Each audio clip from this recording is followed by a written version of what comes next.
held at the Titan Stadium, and it was open to the public. You know, we've seen how big an issue stolen guns are. So far this year, nearly 1,200 guns have been taken from cars just in Nashville. But the problems don't stop there. If you own guns or you're thinking about buying one, you'll definitely want to hear this, because our investigative reporter Jeremy Finley found a big box chain store actually sold stolen weapons twice. Yumon Moore came to Tennessee to visit friends and do a little target practice, but ended up in handcuffs when the gun he bought legally from a big box chain came up as stolen in an FBI database. I hate to do it, but what I'm going to do right now is I'm just going to detain you, okay? And we found he isn't the only one who bought a gun from a big box chain and had no idea it was stolen. I don't want to buy a stolen gun. You know, nobody does. Tonight at 6, we show you how a stolen gun can easily be sold at legitimate stores, even big box chains. You'll see how when WSMV4 investigates tonight at 6. Jeremy Finley, WSMV4 investigates. To Clarksville now, where roads are back open after a crash there earlier today.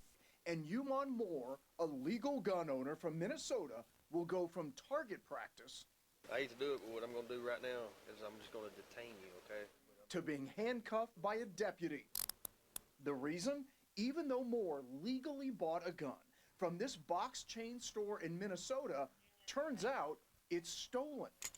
Listen to the dispatcher when the gun's serial number is run.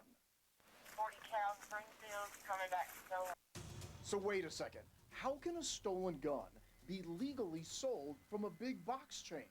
A joint investigation with our NBC station in Minneapolis, KARE 11, reveals a loophole in our nation's ability to track and recover stolen guns, resulting in not one, but two gun owners buying the same gun without realizing it was stolen.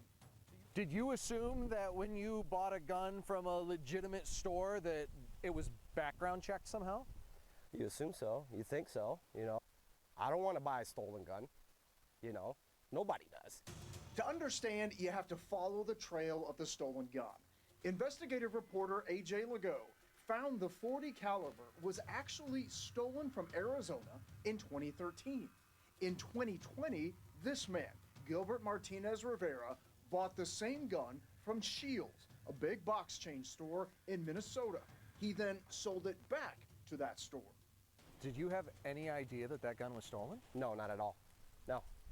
If I would have knew that gun was stolen, I would have never bought it. And that's when Yumon Moore bought the gun and took it to Tennessee for target practice, where he would ultimately be cuffed, the gun taken into custody. Moore wasn't charged, as Shields confirms. He bought it from the store. From Minnesota, I definitely got paperwork for that. He sued Shields, claiming they should have known it was stolen. But a judge dismissed the case after the store argued firearm dealers do not have access to any database to trace firearms. You heard right. States like Minnesota do not allow stores to have access to the FBI's database of stolen firearms. Only law enforcement can do that. You can't just type in the serial number and get an answer on that. No, I wish we could, but no, not as of now anyway. We'll run a gun check. But in Tennessee, it's a different story, sort of. Gun stores do have access to the FBI's database, but it's voluntary. I have a Glock 19 here. So, do Tennessee gun stores run the background on guns for sale? Every single gun that we get in. But the reality is you don't have to.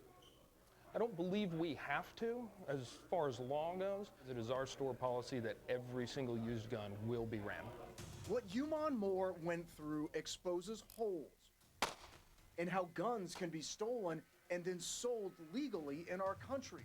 Meaning, if you buy a gun in Tennessee from a store that opts not to do a background when it was sold to them, you could be in possession of a stolen gun and never know. Wow, Jeremy, that's surprising to a lot of people. But I got to ask you about this. What about the new gun law, the Bipartisan Safer Communities Act? Does it close this loophole? Well, Marius, it does allow stores across the country access to the FBI's database, but it's unclear when and how that's going to happen. And even when it does, It's like Tennessee's law. It's voluntary. Stores can run the background checks on guns if they choose, or they can choose not to. Also, we checked with 2 of Middle Tennessee's biggest box chain stores that sell guns, Bass Pro Shop and Academy Sports, to see if they run background checks on guns sold to them.